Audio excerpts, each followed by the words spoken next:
Entonces vamos a compartir nuestro misal del día sábado. A ver,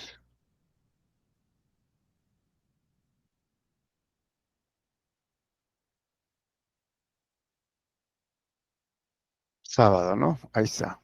¿Sí lo pueden leer? ¿Si está bien legible o necesita tal vez aumentarle un poquito? Ustedes me dicen, Sí, está bien. ¿está bien? Bueno, muy bien. Entonces tenemos hoy sábado, eh, tenemos sábado de la octava de Pascua, las tres lecturas, ¿no? La primera lectura del libro de los Hechos de los Apóstoles, capítulo cuarto y versículos del 13 al 21, ¿no? Bueno, eh, un poquito de contexto, ¿no? El día miércoles, jueves, viernes, leímos el milagro del hombre tullido de nacimiento, ¿no? ¿Sí? Esta es una secuencia, todavía no se ha terminado, veremos en qué para todo, ¿no? Solamente para recordar, en la primera parte, pues San Pedro y San Juan que van al templo, realizan este milagro, ¿no? Y el, el hombre tullido de nacimiento y es hombre, ¿no? O sea que imagínense, los judíos debieron haberlo visto allí 35 años, ¿no? Pidiendo limosna en la puerta del templo, en la puerta hermosa, dice, ¿no? Y lo llevaban a él cargado, lo colocaban en la puerta y ese era habitual, ¿no? Prácticamente de todos los días. Entonces, ese preciso día, San Pedro y San Juan van y el hombre tullido los queda mirando, ¿no? Haciendo la demanda de que le iban a dar algo. Y San Pedro le dice, no, no tengo ni plata ni oro, ¿no? Pero tengo al Señor Jesús, ¿no? Y en ese momento le dice, levántate y echa a andar. Y así sucedió, ¿no? O sea, un hombre tullido de nacimiento, dice, anduvo, saltó y alababa a Dios. Me imagino, empezó a brincar y a bailar, ¿no? Eso produjo miedo en los judíos que estaban allí porque miraron todo ese poder, ¿no? Entonces aquí hay algo que explicar porque en ese momento se vinieron todos hacia Pedro y hacia Juan, ¿no? Tal vez entendiendo que ellos habían hecho el milagro. Entonces aquí es donde Pedro se dirige a todos los judíos y les dice, no, un momento, judíos, esto no ha sido obra nuestra, esto es obra de Jesús, ¿no? De Jesucristo, de su nombre, al que ustedes mataron. ¿Sí? Entonces, por la fe en Jesús es que este hombre está caminando, ¿no? Después de, imagínense cuántos años tullido ahí en la puerta del templo. Entonces, esto lo hizo para, ¿no? eh, evitar cualquier confusión que haya podido ahí. Era lo más normal, ¿no? Inclusive en otros pasajes se ve, en el caso de Pablo, que la gente cree que él está haciendo los milagros, ¿no? Y Silas. Bueno, eh, en el siguiente, en el siguiente, la siguiente parte, ¿no? Pero ahora ya eh, la cosa se va a mayores, como dicen, ¿no? Entonces, fíjense, una cosa tan buena, tan grande de darle la movilidad a los pies y echar a andar a un hombre tullido, paralítico desde nacimiento, trae las dificultades, ¿no? Las dificultades que tienen que pasar pues los apóstoles, en este caso Pedro y Juan, y veremos cuáles son. En aquellos días, dice, los sumos sacerdotes, los ancianos y los escribas se quedaron sorprendidos al ver el aplomo con que Pedro y Juan hablaban, ¿no? Pues sabían que eran hombres del pueblo, sin ninguna instrucción. Ya los habían reconocido como pertenecientes al grupo que andaba con Jesús, pero no se atrevían a refutarlos, porque ahí estaba de pie, entre ellos el hombre paralítico que había sido curado.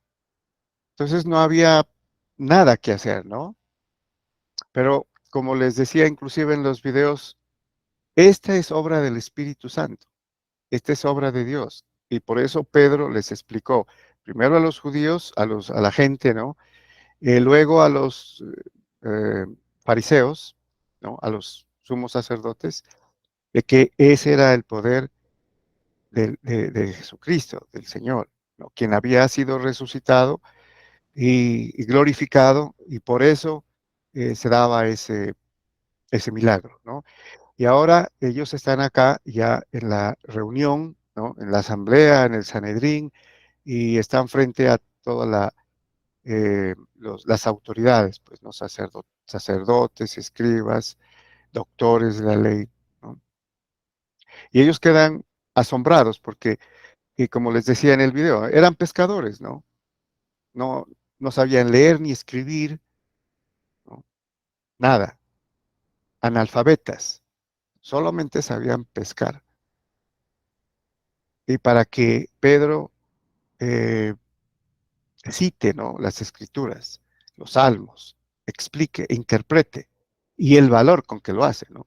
Por eso aquí lo dice, quedaron asombrados, ¿no? Bueno, continuamos. Por consiguiente, les mandaron que salieran del Sanedrín y ellos comenzaron a deliberar entre sí. ¿Qué vamos a hacer con estos hombres? Han hecho un milagro evidente que todo Jerusalén conoce y que no podemos negar. Pero a fin de que todo esto no se divulgue más entre el pueblo, hay que prohibirles con amenazas hablar en nombre de Jesús. Entonces mandaron llamar a Pedro y a Juan y les ordenaron que por ningún motivo hablaran ni enseñaran en nombre de Jesús. Entonces, ellos pues se sienten amenazados, ¿no? En su poder, porque fueron los que instigaron a todo el pueblo a que mataran a Jesús, ¿no? ¿Sí? Y a reconocer solamente a César como rey, ¿no? Que fue la máxima traición a Dios y a Jesús, ¿no? Entonces, lo que tratan de hacer ante el milagro evidente, patético, que lo tienen ahí todos, no pueden negarlo, entonces lo que recurren es a decirles, les prohibimos hablar en el nombre de Jesús. Ahora, ¿qué responden, no? Los apóstoles. Dice, replicaron, digan ustedes mismos si es justo delante de Dios obedecerlos a ustedes antes que a Dios. Nosotros no podemos dejar de contar lo que hemos visto y oído, ¿sí? O sea, ellos van a dejar de ser testigos, de dar testimonio, porque esa es precisamente la misión, ¿no? Que les encargó el Señor Jesús, de evangelizar, ¿no? De difundir la buena nueva, ¿no? Que es evangelio. Los miembros del Sanedrín repitieron las amenazas y los soltaron, porque no encontraron la manera de castigarlos, ya que el pueblo entero glorificaba a Dios por lo sucedido. Entonces estaban, como se dice, maniatados, no podían hacer lo que querían, ¿no? Que ellos querían es encarcelarlos y posiblemente matarlos, lo mismo que a Jesús, ¿no? Pero ante este hecho, y estando ahí el hombre paralítico, no había nada que hacer, ¿no? Y ni siquiera la prohibición, porque la respuesta de Pedro aquí es precisamente, no, nosotros debemos obedecer a Dios antes que a los hombres, ¿no? Y ahí se ve el valor, el denuedo, ¿no? El coraje, la valentía de los apóstoles por acción del Espíritu Santo, porque aquí ya era eh, Pentecostés, ¿no? Ya había pasado Pentecostés, ellos ya habían recibido todo el poder, la promesa, ¿no? Que les había hecho Jesucristo, de que les enviaría el Espíritu Santo. ¿Para qué? Para recordarles todo lo que les había enseñado y para que les guiara a la verdad completa, ¿no? Ese es lo importante. Bueno. Muy bien. Vamos al Salmo responsorial. ¿Sí? Es el Salmo 117, el Salmo de la misericordia, ¿no? Que ya lo hemos leído el día anterior, el domingo, ¿no? De resurrección también se leyó el Salmo 117. Y el responso es, la diestra del Señor ha hecho maravillas, aleluya.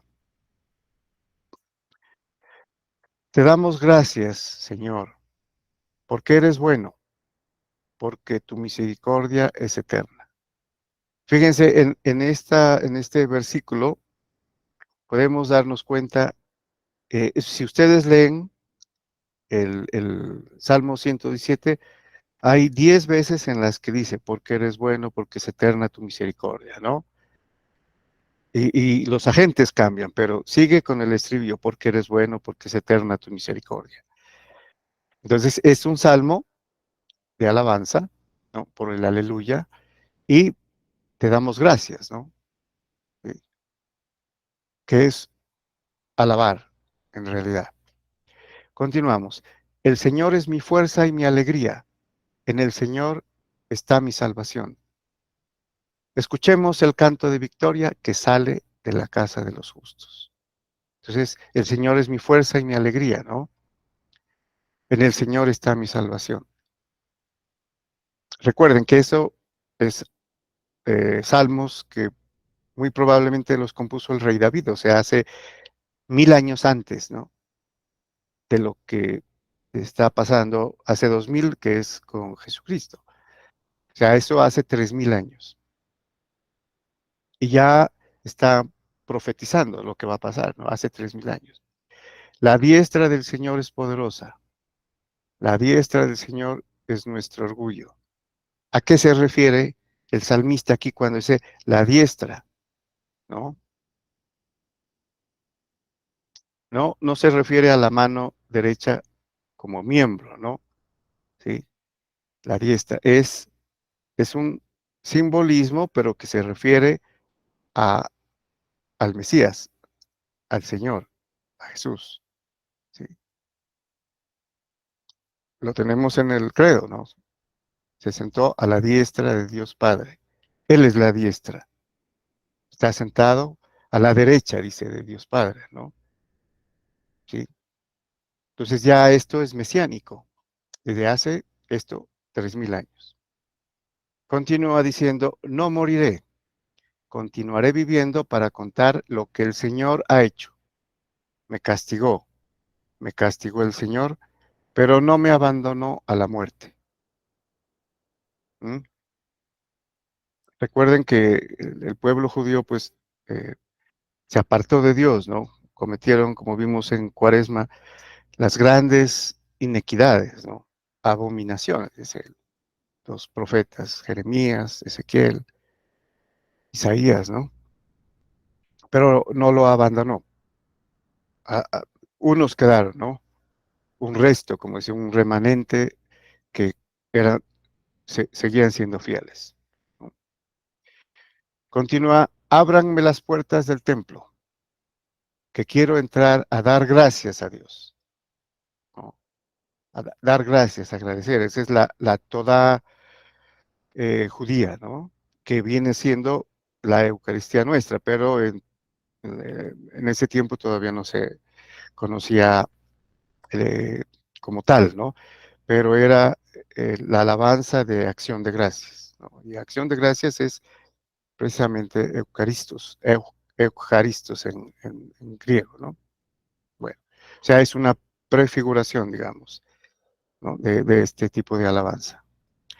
Esta es la puerta del Señor y por ella entrarán los que le viven fieles, ¿no? Recuerden, los que son fieles, los que quedaron fieles, ¿no? Porque no todos, la gran mayoría se perdió, digámoslo así, ¿no?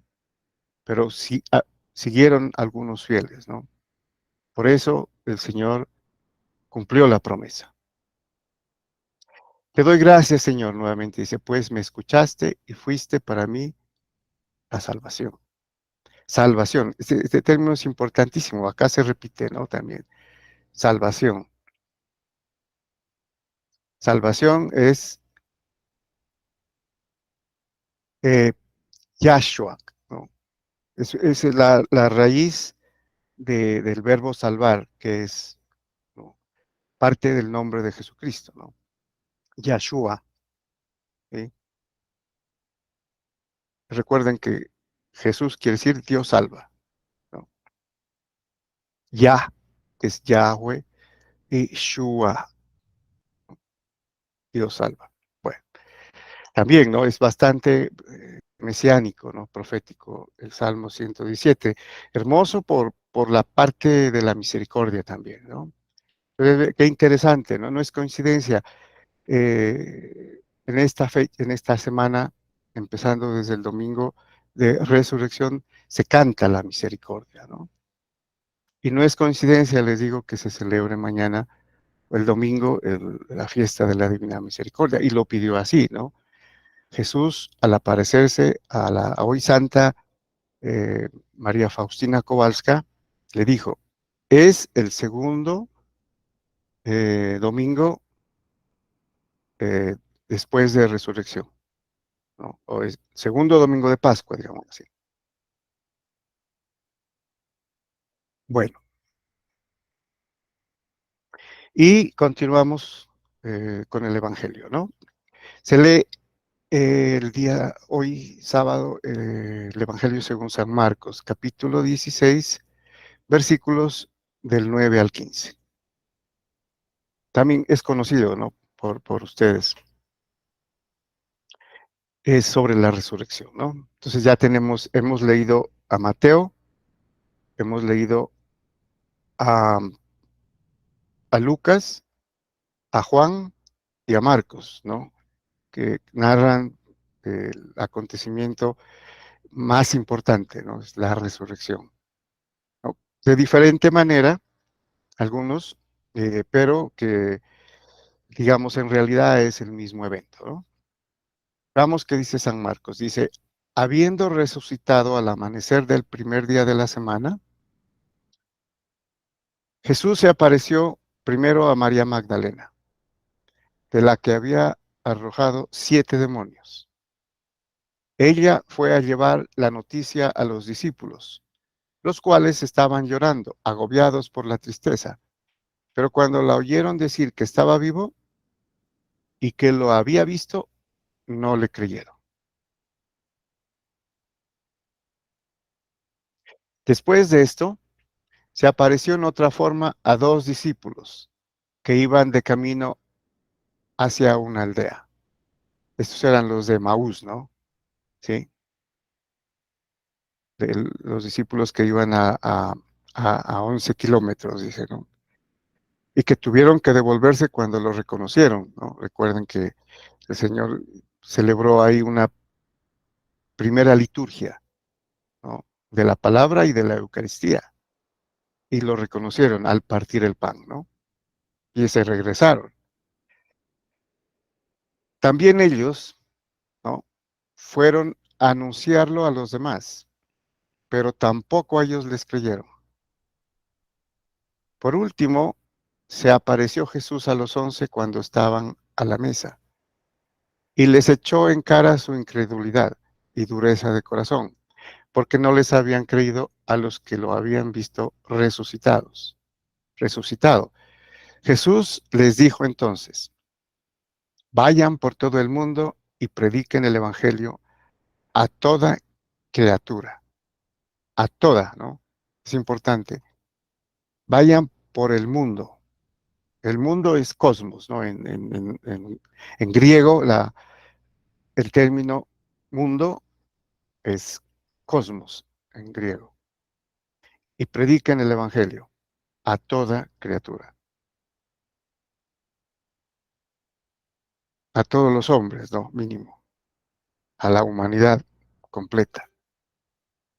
Esa es la iglesia, ¿no? O sea, precisamente por esta predicación es que de toda raza, de toda lengua, de toda etnia, ¿no? De todo pueblo se integran, ¿no? Empezando por los judíos. Recuerden, el primer día de Pentecostés fueron 3,000, luego 5,000, ¿no? Y van creciendo así. Pero Profe, esta es la misión. Sí, Eh, Por eso pueden se preguntar. entiende, a todas las gentes quiere decir universal, ¿no? Y católico significa precisamente eso, ¿no? Universal, a todos los pueblos, a todas las razas, ¿sí? Sí. Como tal, no dice católica exactamente en la Biblia, como hablan los hermanos separados, que donde dice Iglesia Católica, pero se entiende cuando, inclusive en San Mateo 28, dice a todas las gentes, a todos los pueblos. Ujú. Entonces es Hasta el fin del mundo, universal. claro. Sí, exactamente. Es universal porque está dirigida a todos, ¿no? A todos. O sea, no excluye a nadie. Inclusive aquí se puede decir, bueno, a toda criatura. Inclusive los animales podría decir alguien, ¿no? Porque son criaturas también, ¿no? Sí, claro, Pero sí, porque es parte de la naturaleza, ¿no? Y es criatura de Dios. Dios exacto. creó todo, ¿no? La naturaleza pero bueno, lo principal aquí entender es que se refiere a la humanidad entera, ¿no? Sí, De pero, hecho, de hecho, perdón, perdón, sí, diga. inclusive hay una anécdota de San Antonio de Padua, ¿no? No sé si será Ujú. cierto, pero como no lo querían escuchar, él le predicaba a los peces, ¿no? Ah, sí, sí, sí, claro, claro. No, y para no ir más lejos, San Francisco, ¿no? Hermano Sí, lobo. Ustedes, sí. sí, eran criaturas de Dios para él, ¿no? Hay muchos pasajes, anécdotas de San Francisco, ¿no? Con las hormigas, con las aves, ¿no? Y él les San hablaba. Martín de Porres también, ¿no? San Martín también, exactamente. Ujú. Bueno, muy bien. Eh, ¿Hay algo que alguien quiera preguntar, tenga alguna duda, alguna inquietud, alguna reacción? Con mucho gusto, lo que podamos. Eh, Una cosa que me llamaba la atención allí, aunque pues digamos no es tan relevante, Ujú, pero sí hay una cosita que llama la atención y es que en este pasaje la menciona a María Magdalena y le dice que le sacó 7 demonios, ¿cierto? ujú, Sino que muchos, pues hasta donde yo tengo conocimiento en la Biblia, nunca la menciona a ella como la adúltera. Es que muchas personas creen que la del pasaje de Jesús que aparece allí, que la iban a apedrear era María Magdalena, pero ya no es, según entiendo. ujú. Y lo único que habla de la Biblia de María Magdalena al respecto es este pasaje donde dice que le expulsaron 7 demonios, nada más. Sí, sí, todavía hay, digamos, controversia, ¿no? Entre identificar a María Magdalena, que de Magdala, inclusive con la otra María, ¿no? A veces se toma una por la otra, María la de Betania, ¿sí? La hermana de Marta y de Lázaro. Pero, pues, obviamente parece que lo más atinado es que son dos diferentes, ¿no? La que le unta o unge también es María, los pies, Pero ¿no? es diferente también. Sí, claro, claro. Pero bueno, eso no es tan importante, ¿no? Lo Sí, no, no, importante, no, por eso le decía, es una sí, cosa, no, vos le decía que no es tan relevante, solamente es una acotación, no más. ujú, sí, exactamente. En el Código Da Vinci, ustedes se dan cuenta que María Magdalena se casa con Jesús, ¿no? O tienen, pues, algún tipo de relación. Y tienen hijos, ¿no? Bueno, un poco de cosas que la ficción se aventura a hacer eso, ¿no? Pero pues eso Ah, obviamente sí, es fuera no, de todo contexto. sí, lo que yo decía solamente es ¿cómo le digo? Ujú. Algo al margen de la Sí, importancia del Evangelio. lo que sí es cierto aquí es que había una María Magdalena, que es de Magdala, un pueblo cercano, y de la que había arrojado 7 demonios, pues no lo podemos discutir, ¿no? Pero que sea quien relacionada con otras Marías, pues allí Sí, sería claro. una cosa completamente diferente. Hay estudios, hay aproximaciones, ¿no? Pero yo digo, a veces esto no es tan importante, ¿no? Sí, No es lo más sí, importante. señor. Muy bien, muy bien. A ver, ¿alguien más? ¿Alguna reacción, duda, pregunta?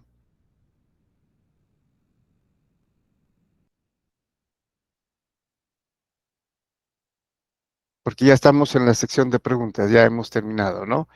El día sábado de la octava de Pascua y ya ahorita pues ya podemos preguntar de los videos de la semana de la octava, todavía estamos, también si alguien quiere preguntar, ¿no? De esas sesiones anteriores, de la Divina Misericordia, también podemos, ¿no? Creo que hay un par de preguntas que tengo acá anotadas.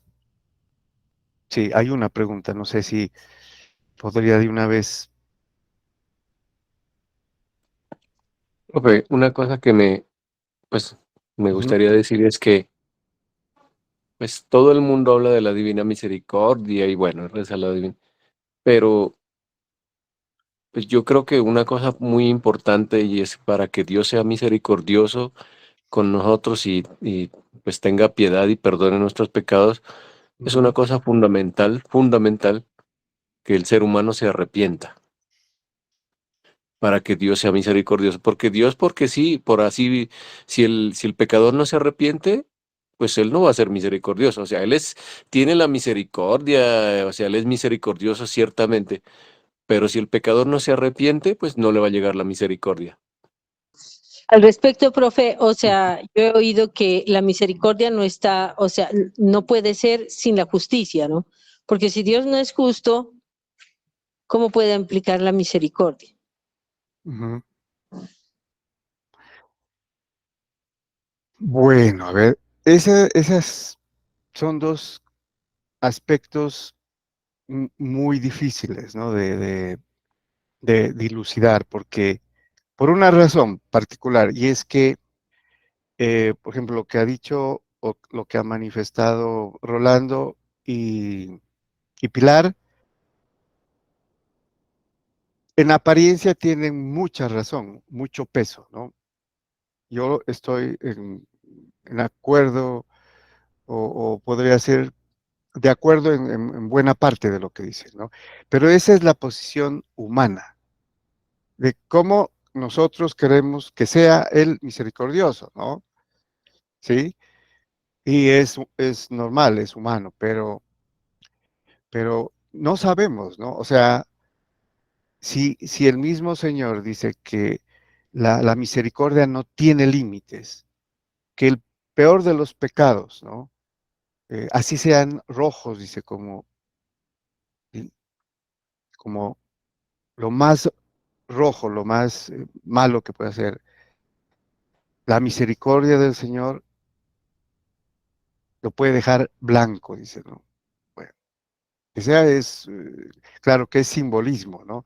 Quiere decir que Él puede perdonar todo, todo, absolutamente todo, si la alma, dice, se acerca a su misericordia y no puede acercarse a la misericordia, como dice Rolando, si no se acepta la misericordia. Y al aceptar la misericordia tiene que pedirse, ¿no? Tiene que pedirse el perdón y de por medio está el arrepentimiento, ¿sí? Eso se asume, ¿no? De ya cae de su peso que tiene que darse eso. Claro. Pero a Profe, veces, más que todo, la misericordia está en el sentido, ¿no? En que hay mucha gente que, o sea, pierde la esperanza de que alguien como Dios, ¿no? Con tanta misericordia infinita, insondable, pueda perdonar. ¿Sí? Así ni es siquiera se que, atreven o lo contemplan como posible, ¿no? no, Ujú, es que, pues yo entiendo que es que Él, como la palabra, hablábamos lo del hijo pródigo, Él está esperando, ujú, ¿sí? Está esperando a que se arrepienta la persona y se acoja a su divina misericordia. O sea, la misericordia de Él es infinita y sí, puede perdonar, mejor dicho, hasta el peor de los pecados. Ujú. pero el pecador tiene que aceptar la misericordia. O sea, él Claro. porque así él no la va a imponer, Ujú. porque no sería, pues, como dice Pilar, la justicia de él es divina también, y espera Ujú. que el pecador acepte la divina misericordia, porque los satánicos, inclusive la misericordia alcanza para los satánicos, pero si se arrepienten y digamos, Sí. y dejan de adorar al diablo, Ujú. hasta para ellos les alcanza la misericordia, porque la misericordia de Dios es infinita, pero el pecador tiene que aceptarla, porque si no la Ujú. acepta, como le Sí. dijo en el pasaje a la pecadora precisamente que estábamos hablando, le dice, mujer, ¿dónde están tus acusadores? No, señor, le dice, ninguno me ha condenado, pero pues yo tampoco te condeno, le dice. Pero ¿qué le Ujú. dice ahí? Vete y no peques más. Ujú. Sí. Sí. O sea, estamos de acuerdo en principio en que la misericordia implica arrepentimiento, ¿no? Claro, sí. Debe haber un un proceso en el que el alma o la persona se acerque, pero compungida, ¿no? Arrepentida para recibir la misericordia. Y por eso es importante esta figura de la última tabla de salvación, ¿no? Para los, ¿cuál es la tabla? La tabla es al que quiera aferrarse a esa tabla, ¿no? La misericordia, pero tiene que haber un deseo o una voluntad de hacerlo. Y ese hacerlo es precisamente el arrepentimiento, ¿no? No es casualidad, o sea, no es azar, ¿no? Que, porque sí, ¿no? En eso estamos de acuerdo. Tiene que haber arrepentimiento, ¿no? El deseo de ser perdonado. Ahora, ¿cuántas formas hay? Pues Dios sabrá, ¿no? Dios sabrá. Nosotros estamos limitados, inclusive ese es mi pensamiento en el sentido de que a veces me preguntan, bueno, y por qué un gran pecador puede ser perdonado? Pues eso es Dios, ¿no? El que puede, eh, digamos, que dar la misericordia, ofrecer la misericordia. Porque un gran pecador tendrá que sentir gran arrepentimiento, ¿no?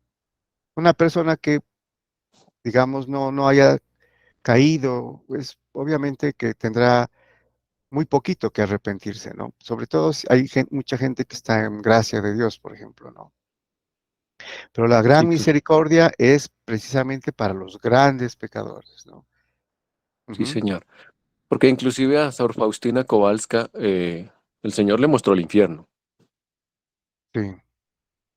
Ujú. Entonces, como le digo, o sea, eso es fundamental porque si el pecador no se arrepiente y, digamos, se muere en pecado mortal, pues corre un altísimo riesgo. De ahí para allá, pues ya le corresponde a Dios, porque ahí sí no podemos saber. Pero Ujú. humanamente podríamos decir nosotros, corre un altísimo riesgo de condenarse. Ujú.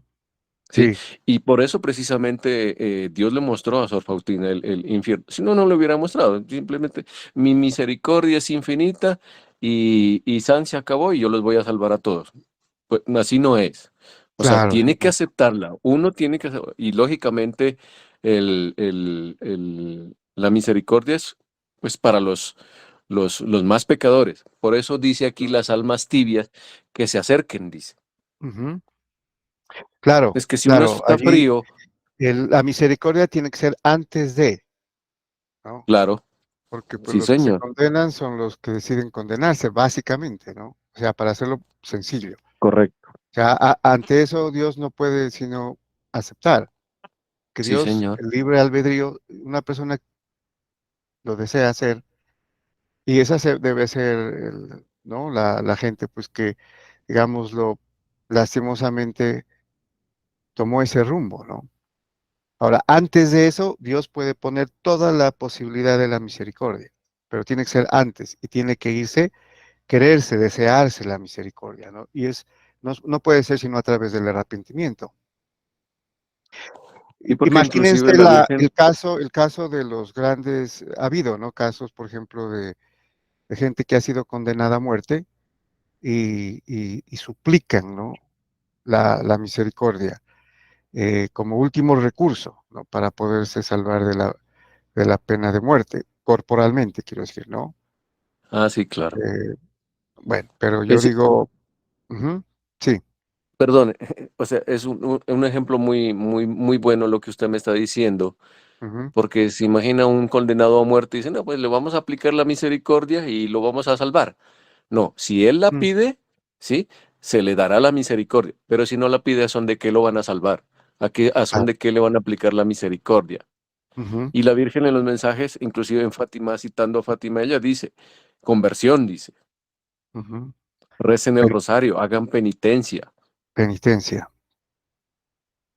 sí, señor, sí, por eso es que esta devoción, ¿no? Es tan grande, porque es pedir por aquellos que están eh, mal, pues, ¿no? Que están en pecado y que una oración puede hacer la diferencia para que ellos puedan arrepentirse. No es para que se salven. O sea, la oración de intercesión por los pecadores no es para que ellos mágicamente se salven, ¿no? No, es para que una persona pueda cambiar de vida, para que pueda arrepentirse, ¿no? Para que pueda conocer a Dios y para que pueda enrumbarse, ¿no? Y aferrarse de la misericordia. Esa es inclusive está en una de los días de la novena, ¿no? Por los grandes pecadores, para la conversión. Ujú. Muy bien. Bueno, entonces una pregunta que tenía acá, yo creo que con esa podríamos terminar, es precisamente sobre la Divina Misericordia, ¿no? Yo había explicado en un video que mañana, precisamente, eh, sí, mañana a quienes participen en la fiesta de la Divina Misericordia, mañana domingo, comulguen, estando pues obviamente confesados, ¿no? Con confesión sacramental, comulguen,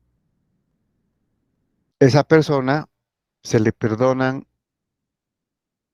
la culpa y la pena, ambas cosas, ¿no? Entonces la pregunta es, y ya lo había explicado, pero pues hay confusión todavía, ¿no? Que me dice, ¿por qué las penas, por qué no se perdonan las penas en la confesión? Sí.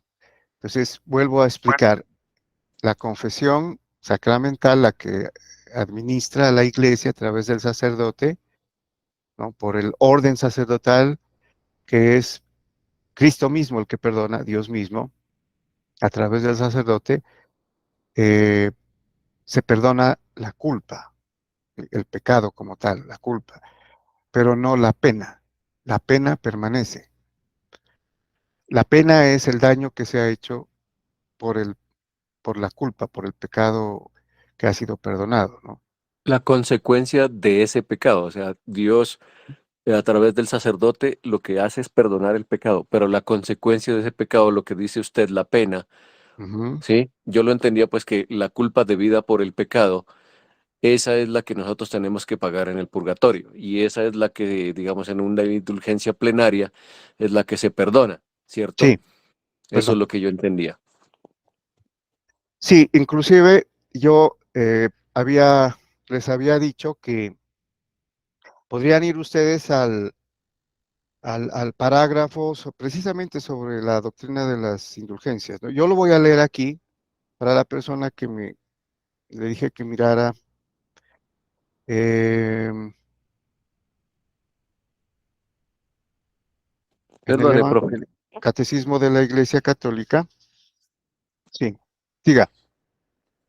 Eh, nosotros en la catequesis lo poníamos como un ejemplo, pues no sé si es Ujú. valedero, Sí. para hacer entender, ¿sí?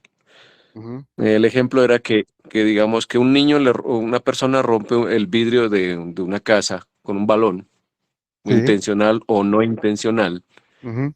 y le dice, Señor, perdóneme por haberle roto el vidrio de la ventana. Ujú. Entonces el Señor le dice, pues sí, yo le perdono que me haya, pero el daño que usted me hizo me lo tiene que pagar. Ujú, claro, claro, exactamente, ¿no? Sí, el mismo ejemplo que les ponía yo en el video, ¿no? Eh, si alguien, o más fácil para entender, ¿no? Si alguien roba algo, ¿sí? Especialmente a una persona pobre, le robó, diga, unos 100,000 pesos, se va a confesar. El sacerdote dice, le perdona el pecado, pero usted tiene que devolver la plata. ¿Mm? Inclusive, esa plata que se robó puede haber ya causado algo que no tenga remedio, ¿no? A una persona. Por eso las consecuencias del pecado son terribles, ¿no? Porque causan, es como una cadena, ¿no? Sí. Como una reacción en cadena, ¿sí? Por ejemplo, el chisme, ¿no? El quitarle la honra a una persona. Eh, ¿cómo se repara eso? Cuando lo que hace un chisme es como la pólvora, se riega, ¿no? Y una va a contar a otra y a otra y a otra y a otra y a otra, ¿no? Terrible, ¿no? Cómo la consecuencia de ese pecado, de ese mal, bueno, o sea, la persona se arrepintió, ¿no? Que es el requisito una buena confesión. Se arrepintió, siente dolor de corazón, ¿no? Examen de conciencia, dolor de corazón, propósito de la enmienda, confesión de boca y satisfacción de obra. Todo eso está bien, le perdona, ¿no? ¿Y cómo repara? Podría a una persona que se la calumnió, por ejemplo, podría irse a, a- a decirle a la persona que le dijo esa calumnia que eso no es así. Ella ya debió haber contado lo mismo a cuantas personas y así sucesivamente, ¿no? Y ya sería imposible. Por eso existe el purgatorio, ¿no? Porque en el purgatorio es donde se van a pagar, a purificar de todas esas penas, ¿no? Por eso se llama el almas en pena. Son las almas que sufren lo que se llama la pena de ausencia, que es la ausencia de Dios en ese estado, que algunos dicen que posiblemente es más doloroso que el mismo infierno, ¿no? Porque el alma no está condenada, pero está apartada de Dios. O sea, lo único que le queda de esperanza es que verá a Dios, ¿no? Pero todo ese estado de no Dios, de no estar, no, debe ser terrible. Le decía, le voy a leer para que, ¿no? Porque está aquí, es textual, ¿no? En el Catecismo de la Iglesia Católica, empieza en el parágrafo 1471. Entonces, le voy a leer lo que dice, ¿no? Para que Sí, señor. pueda construir de ahí, dice. La indulgencia es la remisión ante Dios de la pena temporal por los pecados ya perdonados, en cuanto a la culpa, que un fiel, dispuesto y cumpliendo determinadas condiciones, consigue por mediación de la Iglesia, la cual como administradora de la redención distribuye y aplica con autoridad el tesoro de las satisfacciones de Cristo y de los santos. La indulgencia es parcial o plenaria. Mañana en la fiesta es indulgencia plenaria la que se consigue, ¿no? Entonces dice, eh, bueno, la plenaria es cuando, como lo dice la penitenciaría apostólica, mañana se concede la indulgencia plenaria. Se perdona las culpas y las penas, ¿no? De la persona que se acerque con confesión sacramental, comulgue y ore por las intenciones del Papa, ¿no? Que es un Ave María y un Padre Nuestro y un Ave María. Porque la obra indulgenciada, en ese caso, es la fiesta, ¿sí? Ir a la misa y como está es una solemnidad, ni siquiera es fiesta, es más que fiesta, ¿no? Es la solemnidad de la divina misericordia. Pues participando ya cumple con la obra indulgenciada. Entonces, supongamos que esa persona muere inmediatamente después. Esa persona se iría al cielo directamente sin pasar por el purgatorio, porque se le ha perdonado la culpa y las penas debidas por las penas perdonadas, por las culpas perdonadas o los pecados, ¿no? Profe, Sí. sí, en la indulgencia plenaria hay que, Ujú. digamos, una cosa, lo que usted dice ciertamente, si una persona, digamos, se muere precisamente, pues no pasa por el purgatorio y pasa directamente a la bienaventuranza. Pero como nosotros no vamos a dejar de ser pecadores y esa indulgencia plenaria no se acumula, Ujú. entonces es mejor ofrecerla por un alma del purgatorio, sacarla del purgatorio, que se vaya a la bienaventuranza, cederla. Bueno, sí, ese es, que inclusive sería más meritorio, ¿no? Sí, Hay gente que están, por ejemplo, cada misa, usted en cada misa, si comulga y está en gracia de Dios, puede ganar una indulgencia plenaria y ofrecerla por un alma del purgatorio. Saca un alma del purgatorio al cielo. Imagínese esa alma cómo será de agradecida con usted, con una persona que la sacó del purgatorio, qué protección no le brindará desde el cielo, ¿no? claro, pasa a ser un intercesor allá en la bienaventuranza para ayudarle, pues digamos, para ayudarme a mí a salvar. Ujú. Entonces, como le decíamos, o sea, yo saco un alma del purgatorio y esa alma del purgatorio se va a la bienaventuranza, pero no queda, digamos, inoficiosa porque ellos van a interceder por Ujú. nosotros.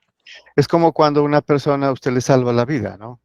Aquí en la tierra, por alguna casualidad, usted pudo hacer un acto que le salvó la vida a una persona. Esa persona estará agradecida toda la vida, ¿no? ¿Qué más con la vida eterna, ¿no? Pasar a una persona que está purgando al cielo. Entonces, obviamente va a haber una protección, una intercesión directa con esta persona, ¿no? O hacia esta persona. Bueno, estamos ya en el tiempo, ¿no? Eh, Les agradezco mucho su participación A usted, es- muchas gracias, profe. y que Dios los bendiga. Estaremos en otra oportunidad a ver si seguimos los sábados, ¿no? Compartiendo con ustedes. Muchas Sí, gracias. señor. Muchas Usted sabe gracias. que estamos Gracias. siempre dispuestos nosotros, no es sino que usted nos cita y nosotros estamos allí. Bueno, muchas Sí, gracias. señor. Muchas gracias Estaremos a usted entonces, por su ayuda y por toda su instrucción, profe. bueno, muy amables. Gracias. Que tenga Muchas buena gracias. semana. Hasta luego. Hasta Gracias. luego. Hasta luego.